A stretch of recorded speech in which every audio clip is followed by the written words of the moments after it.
I've never shared this with anyone before. Not the police, not my therapist, not even my husband.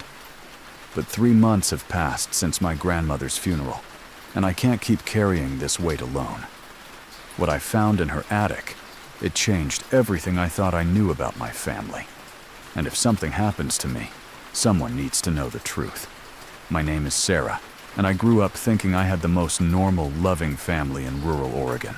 We lived in a small farming community outside Eugene, the kind of place where everyone knew everyone, and secrets were supposed to be impossible to keep. My grandmother's Victorian house sat at the end of Maple Street, like something out of a Norman Rockwell painting. Built in 1897, it had been in our family for 4 generations. After she passed away last September, the responsibility of cleaning it out fell to me. I remember driving up that gravel driveway for the last time, keys heavy in my palm. The house looked smaller than I remembered from childhood, but maybe that's what death does to places. It shrinks them. The late autumn air carried the smell of burning leaves and that peculiar Oregon dampness that clings to everything. Grandma had been sick for months before she died. Alzheimer's, the doctors said. She'd started talking about people who weren't there, insisting that strangers were living in her walls.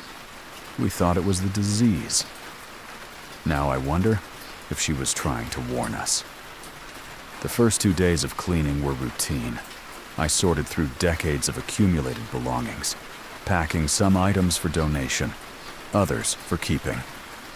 It was in the attic where things got strange. I was removing old insulation when I noticed something odd about the wall near the chimney. The wood looked newer, like it had been added later. When I pressed against it, it gave way slightly. Behind that false wall, I found a metal lockbox. It was heavy, locked, but the key was hanging on a nail just inside the hidden space. My hands were shaking when I opened it. Inside were hundreds of Polaroid photographs, rubber banded together by decades. The oldest ones were dated 1963. At first, they seemed innocent enough. Family gatherings, holiday celebrations, birthday parties. I recognized my grandfather as a young man, my father as a child. There was my Uncle Danny, my great-aunt Margaret. Normal family moments frozen in time. I smiled, thinking Grandma had just hidden away some precious memories. But as I flipped through them, the photos began to change. The first strange one was dated July 1967. It showed my grandfather and several men I didn't recognize standing in a clearing I'd never seen before. They were wearing long, dark robes. At first I thought it might be some kind of fraternal organization. Lots of men joined clubs back then. But something about their postures, the way they stood in a perfect circle, made my stomach turn. The next few photos showed the same clearing, but now there were more people. I recognized neighbors from my childhood, men who'd bounced me on their knees and given me Christmas presents. Mr. Henderson from the hardware store, Sheriff Morrison, who used to visit our family barbecues. All of them in those same dark robes, all of them staring down at something in the center of their circle. I didn't want to keep looking, but I couldn't stop. Photo by photo, year by year, the images became more disturbing. The circles grew larger, the robes became more elaborate. And in the center of their gatherings, I began to see things that made me sick. Small animals at first, rabbits, cats, dogs. But the photos showed a clear progression, a ritual that was growing more elaborate and more horrifying with each passing year. Then I found the photo that made me drop the entire stack. It was dated August 1982, and it showed a missing person I recognized from old news clippings my mother used to keep. Jenny Morrison, the sheriff's own daughter, had disappeared that summer when I was just a baby. The case had haunted our town for decades. She was 16, blonde, beautiful. Everyone assumed she'd run away to California like so many small-town kids did back then. But in this photo, Jenny wasn't running anywhere. She was in the center of that circle, and she wasn't moving. My hands were trembling so badly, I could barely hold the photos anymore. But I forced myself to keep going because I had to know how deep this went. I had to know if my own family. I found my father in a photo dated September 1985. He was maybe 25 then, wearing the same dark robe as the others, his face solemn and focused. This wasn't some innocent fraternal organization. This was something else entirely. Something that had been happening in my hometown for decades, and my family was part of it. The photos continued through the 1990s, documenting what I can only describe as ritualistic murders. I recognized more faces, more missing persons from old news reports. The circle of participants grew to include what seemed like half the adult men in town.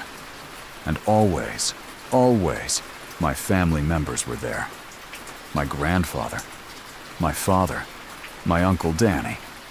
But it was the photos from the 2000s that broke me completely.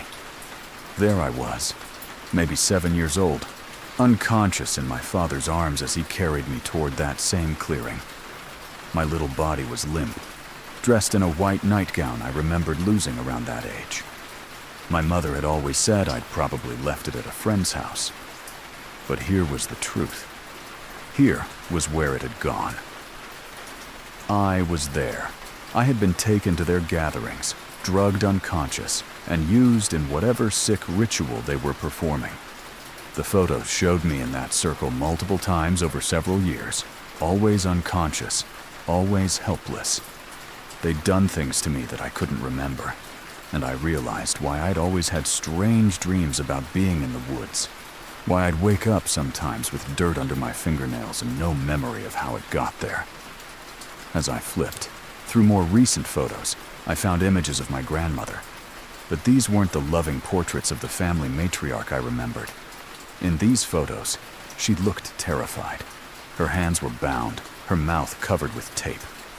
The dates showed they'd been taken during the last year of her life, when we thought she was sick with Alzheimer's. She hadn't been sick. She'd been trying to escape them. The final photos in the stack were the most disturbing of all. They were dated just 3 weeks ago, long after Grandma's funeral.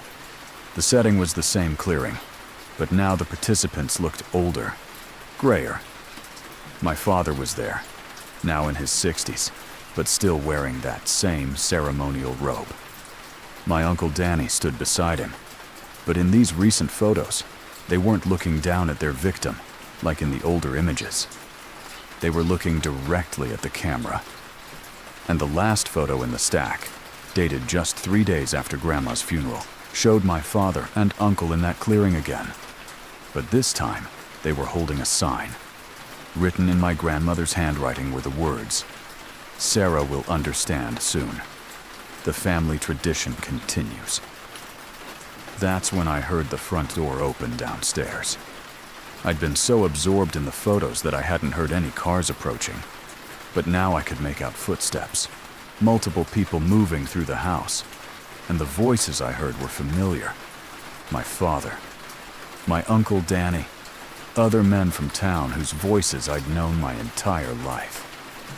"She's got to be here somewhere," my father was saying. "Her car's outside. Did she find them?"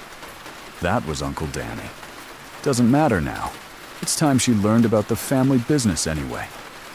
I scrambled to put the photos back in the lockbox, but my hands were shaking so badly, I dropped several of them. As I gathered them up, I heard footsteps on the stairs leading to the second floor. They'd be in the attic soon. I managed to close the lockbox and shove it back behind the false wall, but I kept a handful of the most damning photos. Then I crawled to the far corner of the attic, behind some old Christmas decorations, and tried to make myself invisible. The attic door creaked open. Footsteps on the wooden floor above me. "Sarah?" My father's voice was different now, colder. "We know you're up here, sweetheart. We need to talk." "The old bitch should have told her years ago," Uncle Danny whispered. "Would have made this easier." "She was always too weak," my father replied. "That's why we had to handle her the way we did. But Sarah's different. Sarah's got our blood. She'll understand." I pressed myself deeper into the corner, barely breathing. Through the gaps in the decorations, I could see their flashlight beams sweeping the attic. "Look for disturbed dust," another voice said. I recognized it as Mr. Henderson from the hardware store. "She's been up here.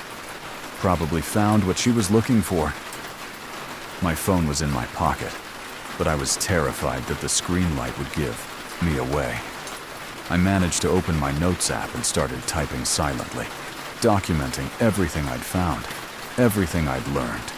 If they caught me, if something happened to me, I wanted there to be a record. "The initiation is tomorrow night," my father was saying. "New moon, just like always. She needs to be ready." "What if she fights it?" Uncle Danny asked. "She won't. None of them do once they understand the power. Once they see what we're capable of."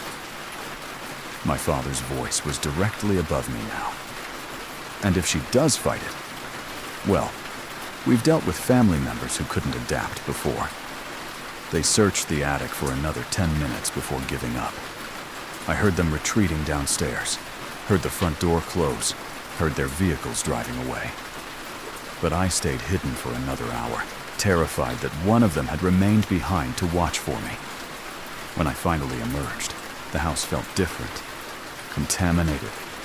Every family photo on the walls looked sinister now. Every childhood memory felt tainted. This place where I'd spent countless happy holidays, where I'd felt safe and loved, had been the home base for something unspeakably evil. I managed to get to my car and drive back to Portland, but I haven't slept properly since. Every night I dream about that clearing. Every shadow looks like a figure in a dark robe. And every time my phone rings, I'm terrified it's going to be my father, telling me it's time to come home. I've been staying in hotels, paying with cash, trying to figure out what to do. I can't go to the police because half of them were probably in those photos. I can't trust anyone from my hometown because I don't know how far this conspiracy reaches. But I keep thinking about something my grandmother used to tell me when I was little. She'd say, "Sarah, some family traditions are worth keeping, and others need to die with the people who started them." I thought she was talking about recipes or Christmas customs. Now I understand she was trying to prepare me for this moment. If you're still listening to this story, you probably enjoy the kind of tales that get under your skin and stay there. A like or comment really helps keep these confessions alive and heard by others who need to know the truth. I've decided what I have to do. I'm going to take those photos to the FBI. I'm going to expose every person who participated in those rituals over the decades. I know it means I'll never be safe, that I'll be looking over my shoulder for the rest of my life. But some secrets are too horrible to keep buried. My grandmother tried to warn me in her final years, when we thought she was losing her mind. She wasn't crazy. She was trying to break free from a family curse that had trapped her for 60 years. And now she's passed that burden to me. If something happens to me, if I disappear or turn up dead in some suspicious accident, look for the old Henderson property off Route 126, about 15 miles east of Eugene. That's where the clearing is. That's where they've been taking people for over half a century. And whatever you do, don't trust the Chen family. We've been keeping the darkest secret in Oregon, and it's time for it to see the light.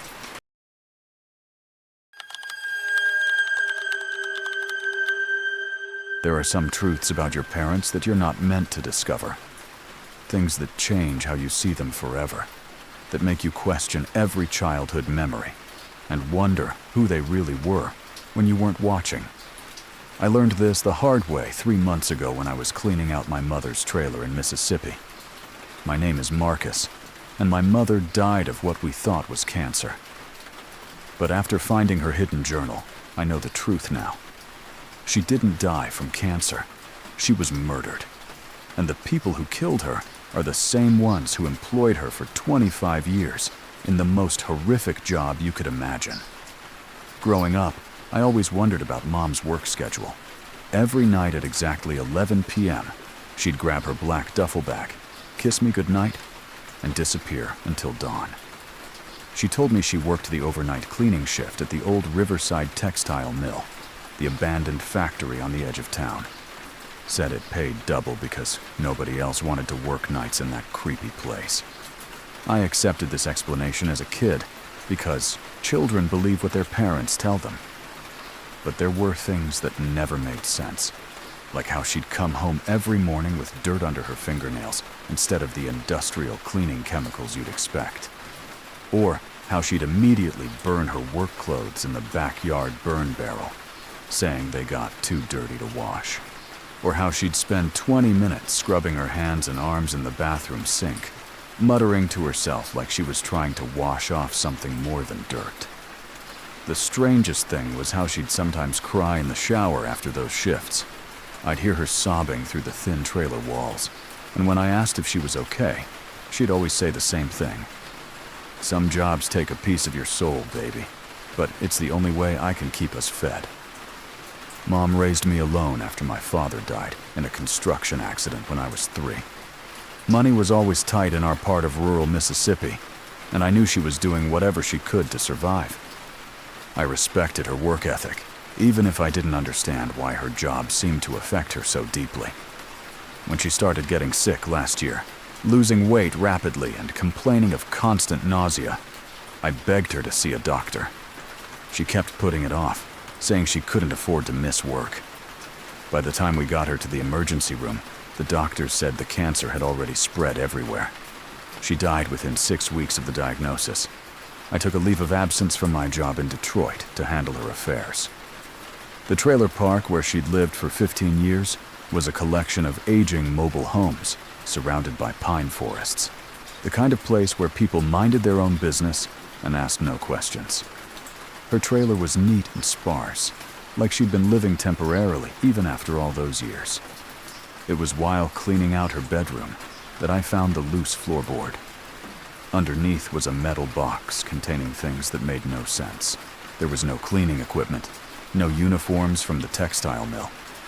Instead, I found heavy-duty plastic sheeting, industrial zip ties, a small camping shovel, and several bottles of drain cleaner. At the bottom of the box was a composition notebook filled with my mother's handwriting. The first entry was dated 25 years ago, just a few months after my father's death. Started the night work today. Sheriff Morrison says it pays $500 a week. Cash, no questions asked. All I have to do is help clean up situations for important people in town. He says it's just making problems disappear so good families don't get hurt by scandals. I need the money from Marcus. God forgive me, but I need the money. As I read through the journal, I realized my mother hadn't been cleaning an abandoned factory. She'd been part of a group that cleaned up crimes for the powerful people in our county. Politicians, business owners, law enforcement, anyone with enough money and influence could make their problems disappear by hiring my mother's cleaning crew.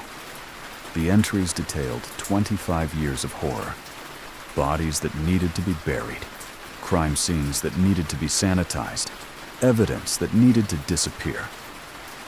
My mother and 3 other women would get calls in the middle of the night, meet at designated locations, and spend hours making murders look like accidents or suicides. Jenny Wilkins was found dead in her apartment today. One entry read, "Official cause was drug overdose, but we spent all night cleaning blood spatter from the walls. Her husband beat her to death, but his family owns half the businesses in town. We made it look like she shot up too much heroin. Jenny never touched drugs in her life. I keep seeing her face. Page after page documented similar cover-ups. Domestic violence murders made to look like accidents. Business rivals who disappeared entirely, buried in unmarked graves throughout the county. Whistleblowers who'd threatened to expose corruption, silenced permanently, and their deaths staged as suicides." My mother's handwriting grew shakier as the years passed. The entries became more desperate, more haunted. I tried to quit today. Told Sheriff Morrison I couldn't do this anymore. He reminded me that I know too much, that I'm just as guilty as the rest of them. Said if I ever tried to leave, I'd join the people we've buried. Then he asked about Marcus, about how well he's doing in high school. The threat was clear. I stay, or we both disappear. I realized my mother had been trapped in this nightmare for decades, forced to participate in murders to protect both of us.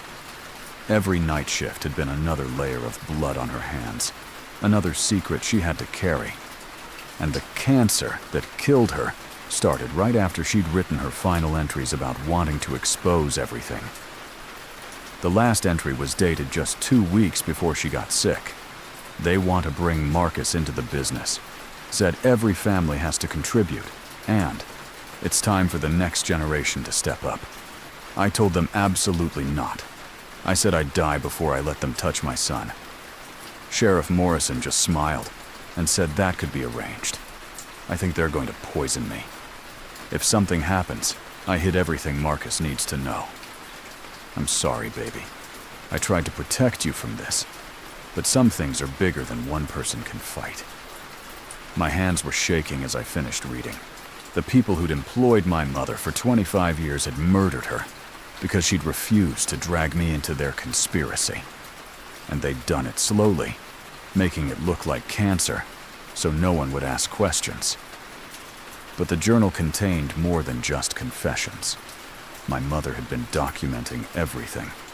Names, dates, burial locations, evidence caches. She'd been building a case against the entire network, waiting for the right moment to expose them. Maps showed dozens of burial sites throughout the county. Photos tucked between pages showed prominent citizens at crime scenes. She'd been preparing to burn the whole conspiracy down, even if it meant destroying herself in the process. As I sat in that trailer reading about decades of murder and corruption, I heard vehicles approaching outside.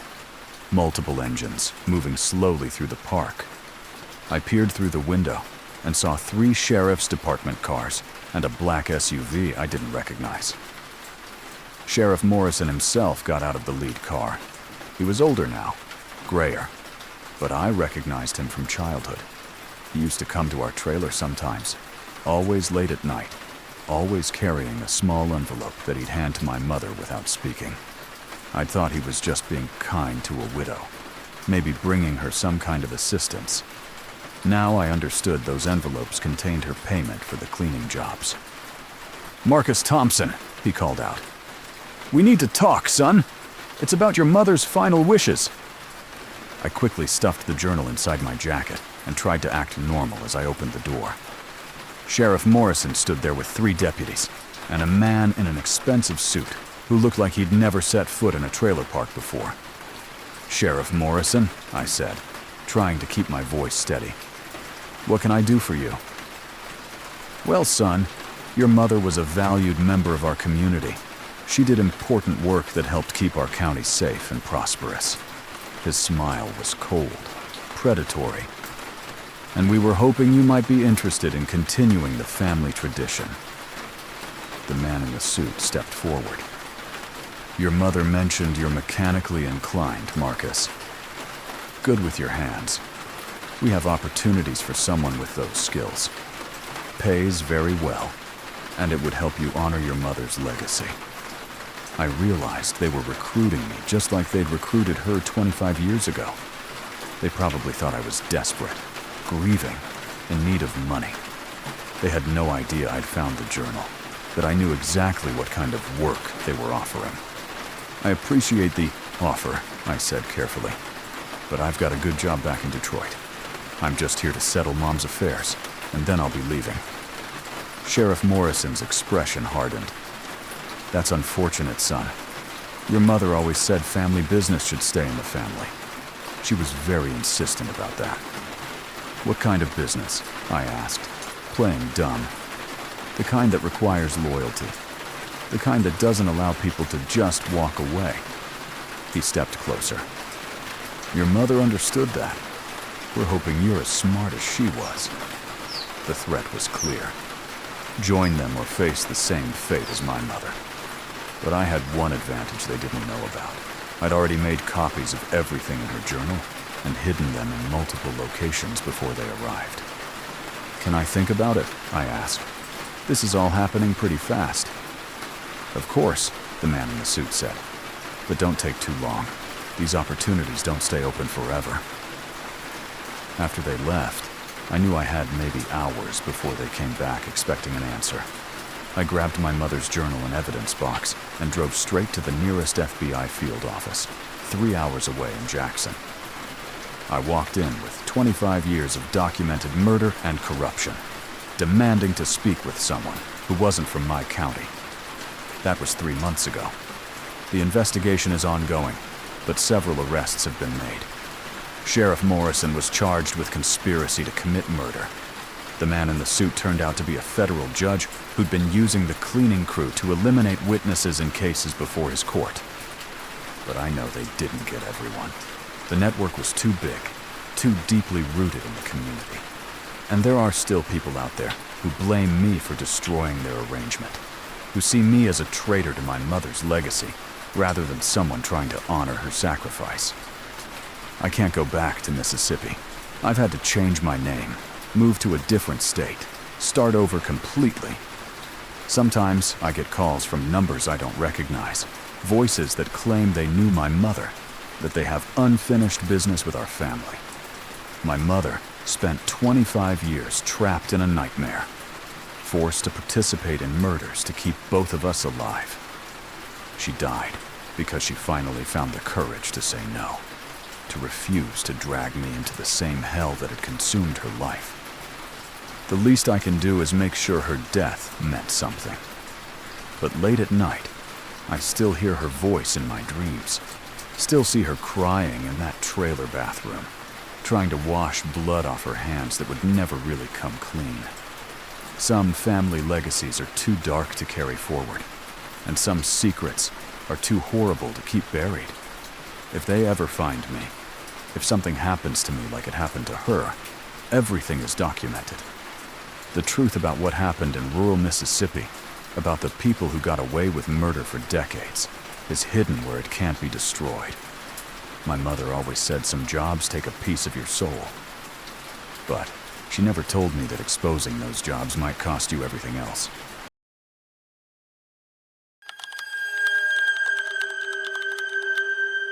Some doors are meant to stay closed. Some rooms are better left unexplored. I learned this lesson the hard way when I became my father's caretaker last winter, when a stroke finally gave me access to the basement room he'd kept locked for 15 years. My name is Emma, and I thought I knew my father. He was a quiet man, a retired forest ranger who'd chosen to live alone in a mountain cabin outside Durango, Colorado, after my mother died. We weren't close, but I respected his need for solitude. The mountains had always been his sanctuary, and I figured he'd earned the right to live there peacefully in his retirement. The stroke happened on a Tuesday morning in January. A neighbor found him collapsed on his front porch, and by the time I drove up from Phoenix, he was stable, but unable to speak clearly. The doctor said he'd need full-time care, at least initially, so I took a leave of absence from my nursing job to help him recover. Moving back into my childhood home felt strange after so many years away. The cabin hadn't changed much. Same rustic furniture, same smell of pine wood and old coffee, same collection of National Geographic magazines, stacked in every corner. But there was one thing that had always bothered me about that house. One mystery that had followed me since childhood. The locked door in the basement. As a kid, I'd asked about it countless times. Dad would always give me the same answer. It was just storage. Nothing interesting. Nothing I needed to worry about. He kept the only key on a chain around his neck, even while sleeping, and he'd get genuinely angry if I pressed the issue. Eventually, I stopped asking, but I never stopped wondering. During the first week of his recovery, Dad could barely manage complete sentences. But whenever I went near the basement stairs, he'd become agitated, trying to form words, pointing desperately toward the door, like he was warning me away from something. I assumed it was just confusion from the stroke, but his distress was so genuine that I started avoiding that part of the house entirely. It was while helping him bathe on the 10th day that I finally got my chance. He was too weak to resist, as I carefully washed around the chain on his neck, and for the first time in my life, I was able to slip it over his head. The key was smaller than I'd expected, old brass worn smooth from decades of handling. I told myself I'd just take a quick look, satisfy my childhood curiosity, and put everything back exactly as I found it. Dad was napping, and I figured I had maybe an hour before he'd notice the key was missing. The basement was exactly as I remembered. Concrete floor, exposed ceiling beams, my mother's old washing machine in the corner. The locked door was at the far end, painted the same faded green as the rest of the basement. As I turned the key, I noticed my hands were shaking slightly. After 15 years of wondering, I was finally going to solve the mystery. The door opened to reveal something I never could have imagined. It wasn't a storage room. It was a living space. A small but fully functional apartment with a bed, a toilet, a tiny kitchenette, and a small table with 2 chairs. Everything was clean, but showed signs of long-term use. This room had been someone's home. On the table was a stack of composition notebooks filled with my father's handwriting. The first entry was dated August 15th, 2009, just 2 months after my mother's funeral. Found her today on the Cascade Trail, about 3 miles up from the parking area. Linda Kowalski, 26, from Denver. She was lost, dehydrated, probably wouldn't have survived another night in the wilderness. Brought her back here to recover. She's very grateful. As I read further, I realized my father had rescued a lost hiker who'd been presumed dead when search and rescue couldn't find her. But instead of returning her to her family, he'd brought her here, to this hidden room in our basement. Linda is recovering well. She's worried about her family, says they must be looking for her. I explained that the search was called off after a week, that she was legally declared dead after they found blood on some rocks near Dead Horse Creek. She cried for hours. I told her it might be better this way, that she could start fresh, that sometimes disappearing is a gift. Page after page documented my father's gradual psychological manipulation of this woman. He'd convinced her that the outside world had moved on without her, that returning to her old life would be too traumatic for everyone involved. He brought her newspapers showing her own obituary, photos of her family at her memorial service, evidence that they'd accepted her death and begun to heal. Linda asked about contacting her sister today. I had to explain again why that would be cruel. Her family has closure now, has learned to live without her.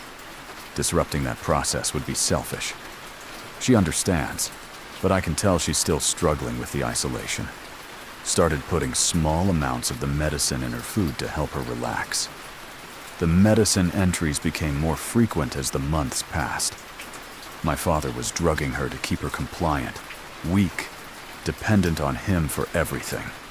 He'd convinced her that she was doing the noble thing by staying dead, that returning to her family would only cause them more pain.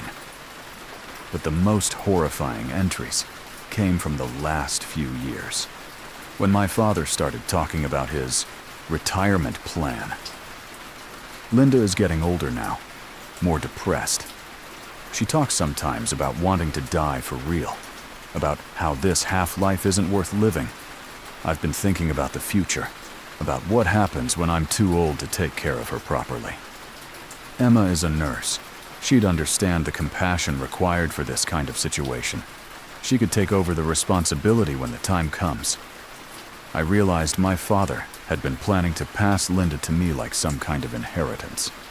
He'd been grooming me for years with stories about the importance of helping people, about how sometimes mercy required difficult choices. He'd probably planned to reveal everything gradually, to convince me that keeping Linda was an act of kindness rather than imprisonment. The sound of movement upstairs made me freeze. Dad was awake, probably looking for his key.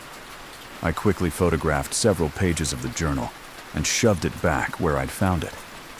Then I noticed something else.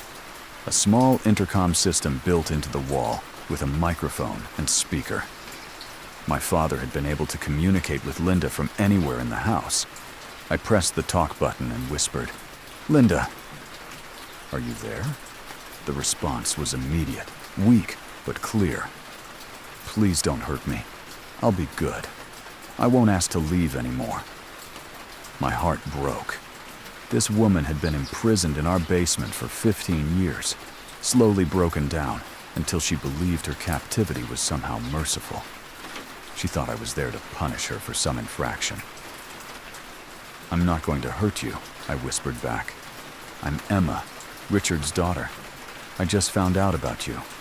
I want to help." There was a long silence. Then, "Emma? He talks about you sometimes. Says you're a good person. That you understand about helping people who can't help themselves." "Linda, what he's done to you isn't helping. Your family never stopped looking for you. They still love you. They still miss you." "No," she replied, her voice becoming agitated. "He showed me the newspapers. They buried me. They moved on. Going back would just hurt them more." I realized how thoroughly my father had brainwashed her. 15 years of isolation and psychological manipulation had convinced her that her imprisonment was actually a sacrifice she was making for her family's well-being. From upstairs, I heard my father calling for me, his voice slurred but urgent. I had to get back to him before he became suspicious, but I couldn't leave Linda alone knowing what I now knew. "I'm going to get you out of here," I told her through the intercom. "Tonight, when he's sleeping. We'll call your family, get you the help you need." "No." The panic in her voice was heartbreaking. "You don't understand. The outside world moved on. I don't exist anymore. This is where I belong now." I could hear my father's footsteps above, uneven but determined. He was looking for me. I locked the door and ran upstairs, slipping the key back around his neck while pretending to check his blood pressure. "Where were you?" he managed to ask. "Just tidying up downstairs, Dad." "You were sleeping so peacefully." His eyes searched my face, looking for any sign that I'd discovered his secret. I forced myself to smile, to act normal, while my mind raced with plans. I had to get Linda out of there, had to contact the authorities, had to expose what my father had done. But that night, as I was preparing to call 911, my father appeared at my bedroom door with a shotgun. "I know. You found her," he said, his speech halting but his intent clear. "Wasn't supposed to happen. This way. Dad, what you've done is wrong. She needs help. She needs to see her family. She is family now. Our responsibility." He gestured toward the basement with the gun. "You're going to understand soon." I realized my father had been faking the severity of his stroke symptoms. He was much more alert and capable than he'd been pretending, probably buying time to figure out how to handle my discovery. He forced me down into the basement, unlocked the door, and pushed me inside with Linda. She was exactly as I'd imagined from reading the journal. Thin, pale, aged beyond her years by captivity and malnutrition. But she was alive, and despite everything she'd endured, there was still a spark of the person she used to be in her eyes. "I'm sorry," my father said from the doorway. "You weren't ready yet. But now, you'll learn together why this is necessary." He closed the door, and I heard the lock click into place. Linda looked at me with a mixture of fear and sympathy. "I'm sorry he brought you into this," she said. "I tried to tell him you wouldn't understand, that you were too young when this started. But he said you'd learn to see the compassion in what he's doing." That was 3 days ago. My father brings us food and water twice a day, always carrying the shotgun, always talking about how we'll adjust to the situation soon. He keeps saying that keeping Linda hidden all these years was an act of mercy, that returning her to the world would be cruel after so much time has passed. Linda has Stockholm Syndrome so severe that she's actually trying to convince me that my father is right, that we're better off down here than we would be trying to reintegrate into society. She's forgotten what freedom feels like, forgotten that she has the right to make her own choices about her life. But I found something my father doesn't know about. Linda kept a diary too, hidden inside her mattress. In it, she documented every day of her captivity, every manipulation, every time she begged to contact her family. Her early entries show she fought her imprisonment for years before finally breaking. She hasn't forgotten her real life. She's just buried it so deep that survival became more important than hope. I'm writing this on my phone while he's sleeping upstairs. I've managed to get a weak signal near the small window, and I'm uploading everything I can to cloud storage before the battery dies. If something happens to us, if my father decides we're too much trouble to keep alive, I want people to know the truth about Linda Kowalski, about the woman who was supposed to be dead, but has been living in hell for 15 years. Tomorrow, when he brings our breakfast, I'm going to try to overpower him. Linda is terrified of the plan, convinced that the outside world will reject her, but I can't let her spend another day in this basement. She deserves to see her family again, to reclaim whatever pieces of her life are still salvageable. My father always told me that helping people sometimes required difficult choices, but keeping someone prisoner isn't mercy. It's torture, disguised as compassion. And I won't let his twisted sense of righteousness destroy another day of Linda's life. If you've made it this far into these confessions, you probably understand how family secrets can poison everything they touch. A like or comment helps ensure stories like Linda's don't disappear into silence. Sometimes bearing witness is the only justice we can offer. He's stirring upstairs now. I can hear his footsteps, the familiar creak of the floorboards above our heads. Linda is awake, too, watching me with those hollow eyes that have seen too much. She keeps whispering that we should just accept our situation, that fighting will only make things worse. But I keep thinking about her diary entries from 2009, when she still had fire in her, when she still believed she deserved freedom. That woman is still in there somewhere, buried under 15 years of psychological abuse. And I'm going to help her remember who she used to be. The door is opening now. My father stands there with our breakfast, and that same shotgun, looking older and frailer than he did just yesterday. For a moment, I see something like regret in his eyes, but it's quickly replaced by that cold determination I remember from childhood. How are my girls today? He asks, and the possessiveness in his voice makes my skin crawl. This ends now.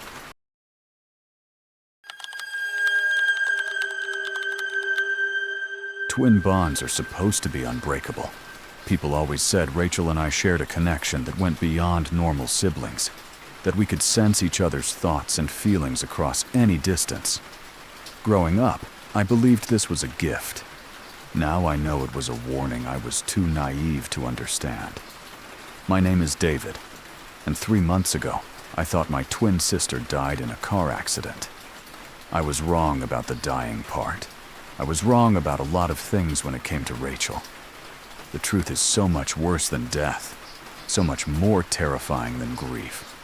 Because Rachel didn't die in that accident. She replaced someone else, and she's been planning my turn ever since. Rachel and I were born 12 minutes apart, identical in every way that genetics could make us. Same dark hair, same brown eyes, same slight build that made people mistake us for each other well into our teenage years. We went to the same college, majored in similar fields, even shared an apartment for 2 years after graduation. Everyone said we were inseparable, and I thought that was beautiful. But during our senior year, something changed in Rachel. She became secretive, distant, paranoid about people watching her. She'd disappear for days at a time, claiming she was working on a psychology research project that required extensive field work. When I asked for details, she'd get defensive, saying I wouldn't understand the complex nature of her studies. She started losing weight dramatically, becoming gaunt and hollow-eyed. Her personality shifted too. She became calculating, observational, like she was studying everyone around her instead of simply interacting with them. When I expressed concern, she accused me of being jealous of her academic success, of trying to hold her back out of twin rivalry. The last time I saw Rachel alive, or who I thought was Rachel, was at our college graduation. She seemed agitated during the ceremony, kept looking around like she was expecting someone. During the reception, she pulled me aside and said something I'll never forget. "David, if something happens to me, don't trust anyone who claims to know the real story. And remember, we shared everything growing up. Everything." 2 weeks later, she was dead. Single car accident on a rural highway outside Cleveland, where she'd been living since graduation. The car went off the road and hit a tree at high speed. The body was burned beyond recognition, but dental records confirmed it was Rachel. I was devastated, confused, angry at losing my other half so suddenly and senselessly. Her landlord let me into her apartment to collect her belongings. It was a small studio in a sketchy part of town, nothing like the kind of place the Rachel I knew would choose to live. The grief makes everything seem wrong, and I assumed she'd been struggling financially, too proud to ask for help. I was packing her clothes when I noticed something odd about her closet. It seemed too shallow, like there should be more space behind the back wall. When I pressed against the wall, it gave way slightly. Behind it was a hidden room, maybe 6 feet by 8 feet, filled with the most disturbing collection I've ever seen. The walls were covered with hundreds of photographs, not family photos or artistic shots, but surveillance images of dozens of different people. Men, women, children, elderly couples, all seemingly taken without their knowledge. People walking to their cars, entering their homes, shopping at grocery stores. Each person had their own section of wall, with photos documenting their daily routines in obsessive detail. But the photographs were just the beginning. Below each photo collection were detailed files containing personal information I couldn't imagine how Rachel had obtained. Social security numbers, bank account information, work schedules, medical records, family member contacts. And with each file was a collection of personal items: house keys, credit cards, driver's licenses, pieces of clothing, even hair samples in small plastic bags. I found a master list in Rachel's handwriting, detailing what she called her collection subjects. There were 43 names, ranging from a 19-year-old college student named Jennifer Martinez to a 70-year-old retired teacher named Margaret Hoffman. Next to each name were notes about their personalities, their speech patterns, their habits, their fears. The files revealed that Rachel had been stalking these people for over 2 years. She'd learned their schedules so thoroughly that she could predict where they'd be at any given time. She'd somehow obtained keys to their homes and had been entering them regularly, taking photographs of them sleeping, documenting their most private moments. But the most disturbing discovery was a series of notebooks labeled transition studies. In these, Rachel had documented her attempts to become other people. She'd practiced walking like her subjects, talking like them, copying their mannerisms until she could convincingly impersonate them for short periods. One entry, dated just 3 weeks before her death, made my blood run cold. Subject 23, Jennifer Martinez, is the perfect candidate for full transition. Lives alone, limited family contact, predictable routine. Physical similarities to my build make substitution feasible. Have been introducing small amounts of sedatives into her food supply to test tolerance levels. She's been experiencing dizzy spells and memory issues, but hasn't sought medical attention yet. Phase 2 begins next week. I realized Rachel had been poisoning people, weakening them, preparing them for something horrific, and Jennifer Martinez was her primary target. I kept reading, hoping to find some explanation that would make sense of what I was discovering. Instead, I found Rachel's detailed plan for stealing Jennifer's entire life. She'd been studying Jennifer's handwriting, practicing her signature, learning her work responsibilities, even memorizing the names and birthdays of Jennifer's distant relatives. The final entries in the notebook revealed Rachel's complete psychological break from reality. Identity is just a performance. People see what they expect to see, remember what fits their existing narrative. Jennifer Martinez will die in a carefully staged accident, and I will become Jennifer Martinez. David will grieve for Rachel Chen, never knowing that Rachel is living a better life just 2 states away. The beauty of twin studies is that we understand identity fluidity better than anyone. David always said we shared everything. He was right. We shared the same face, the same voice, the same genetic template. But I was always the stronger twin, the more adaptable one. He'll never suspect that Jennifer Martinez is actually his dead sister, living the life she deserves. I dropped the notebook, my hands shaking uncontrollably. Rachel hadn't died in an accident. She'd murdered Jennifer Martinez and taken her place, then staged her own death to cover her tracks. The body in that burned car wasn't Rachel. It was Jennifer. And my sister was out there somewhere, living as her victim. I immediately drove to Jennifer's address, a small apartment complex about 20 minutes from Rachel's place. A woman answered the door who looked exactly like the Jennifer from the photos. But something was wrong. Her smile was too practiced, her voice slightly off-pitch. And when I looked into her eyes, I saw something familiar staring back at me. "Can I help you?" she asked. But I caught her studying my face with an intensity that had nothing to do with normal curiosity. "I'm looking for Jennifer Martinez," I said, testing her. "That's me. Do we know each other? You look really familiar." It was Rachel's speech pattern, Rachel's way of tilting her head when she was analyzing someone. She'd done it our entire childhood, and seeing it in Jennifer's body made me feel sick. "No, I don't think we've met," I said carefully. "I'm sorry to bother you." But as I turned to leave, she said something that confirmed my worst fears. "Wait, David, right? You look just like someone I used to know."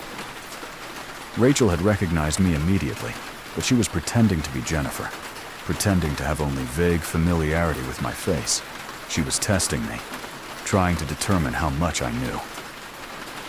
"I get that a lot," I replied, not turning around. "I have one of those faces." I could feel her watching me as I walked back to my car. When I glanced in my rearview mirror, she was still standing in the doorway, no longer bothering to maintain Jennifer's posture or expression. She looked exactly like Rachel, wearing someone else's clothes and living in someone else's home.